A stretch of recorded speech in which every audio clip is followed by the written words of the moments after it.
Hi everyone, this is Aprajita from evidyarthi.in. So let's do the question answers from your chapter number 3, ruling the countryside. तो चलिए से जल्दी से इसके exercise को कर लेते हैं. पहला क्वेश्चन है मैच दी फॉलोइंग्स. बड़ी मजेदार होता है ये, ठीक है.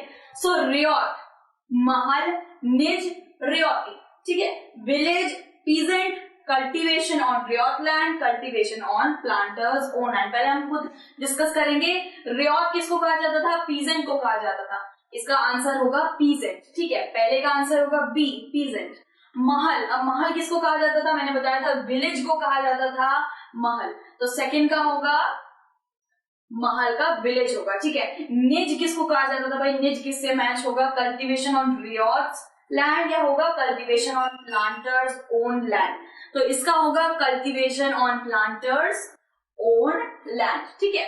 एंड रियॉटी, रियॉटी क्या होता था? कल्टीवेशन ऑन रियॉट्स लैंड, यानी कि किसान की लैंड पे cultivation. So cultivation on riot land. इसी के साथ हमने पूरा क्वेश्चन कर लिया है. क्वेश्चन नंबर 2 पे आते हैं. Fill in the blanks. मजेदार से फिल इन द ब्लैंक्स है. Growers of wood in Europe saw dash as a crop which would provide competition to their earnings. अब इसका क्या होगा? यूरोप सॉ डैश एज, तो इसका होगा इंडिगो.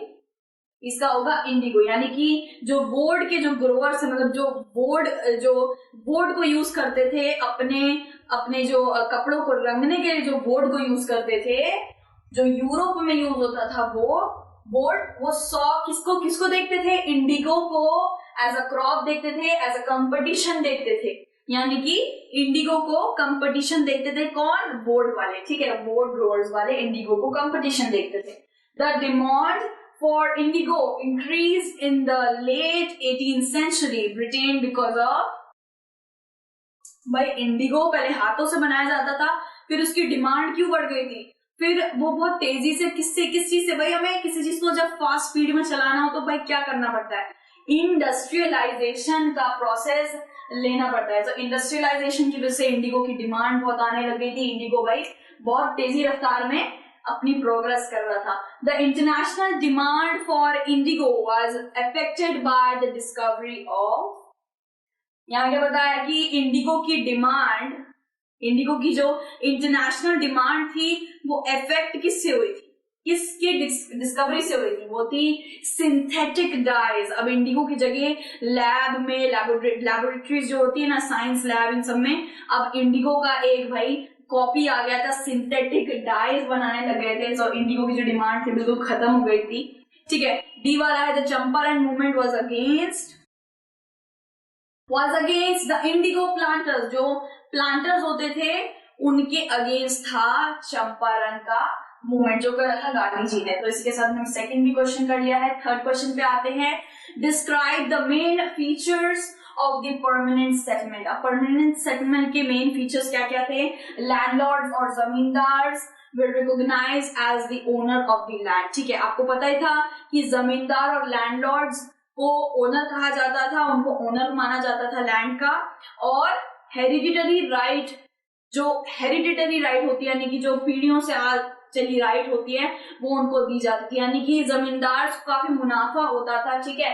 तो हेरिडिटरी राइट्स भी उनको दिए जाते थे, क्योंकि वो जमींदार जो थे वो ब्रिटिशर्स के लिए काम करते थे. यहाँ पे लैंड हो गया है, यहाँ पे लैंड होना चाहिए, माय मिस्टेक, ठीक है. The amount to be paid by the landlord was fixed, ठीक है. The amount to be paid by the landlord was fixed. Permanent settlement में क्या था कि जो रेवेन्यू होगा, जो एक पर्टिकुलर जो राजकर होगा, जो रेवेन्यू आएगा वो बिल्कुल फिक्स रहा था परमानेंट सेटलमेंट. ये थे कुछ फीचर्स थे परमानेंट सेटलमेंट के. जमींदार और जो लैंडलॉर्ड थे वो इसमें इंडल्ज थे, उनको राइट्स दिए जाते थे, और जो सेटलमेंट था उसमें रेवेन्यू फिक्स था. क्वेश्चन नंबर 4 पे आते हैं. How was the Mahalwari system different from the permanent settlement. अब अभी हमने परमानेंट सेटलमेंट करा, अब महलवारी सिस्टम पे आते हैं. महल क्या था? विलेज, ठीक है. विलेज को महल कहा जाता था. अब इसका आंसर करते हैं.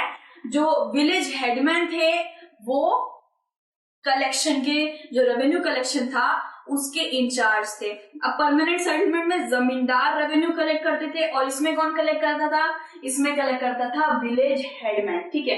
The revenue amount was not fixed and must be revised periodically. यहाँ पे रेवेन्यू अमाउंट फिक्स नहीं था, यहाँ पे पीरियडिकली यानी कि एक एक वक्त के बाद ये चेंज होता रहता था, ठीक है। It was devised as an alternative to the permanent settlement. Permanent settlement में कुछ दिक्कतें आ रही थी, फिक्स्ड रेवेन्यू की वजह से जो बेनिफिट होता था वो ब्रिटिशर्स को नहीं मिल पा रहा था, इसलिए ये नया सेटलमेंट जो था, ये नया जो सिस्टम था उसको लाया गया था अल्टरनेटिव, ठीक है। अल्टरनेटिव यानी कि एक अलग से एक ऑप्शन था महलवाड़ी सेटलमेंट, ठीक है।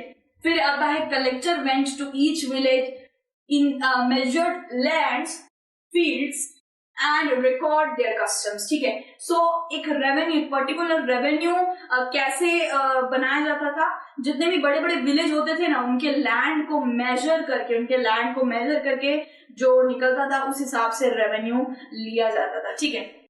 ये कुछ तरीका था, ठीक है, रेवेन्यू कलेक्ट करने का इन महलवाड़ी सेटलमेंट। इसी के साथ हमने जितने भी क्वेश्चन कर लिए हैं, ये पूरा क्वेश्चन हमारा कंप्लीट हो गया है। बाकी जितने क्वेश्चंस हैं वो हम दूसरी वीडियो में कंप्लीट करेंगे। Till then take care, bye bye.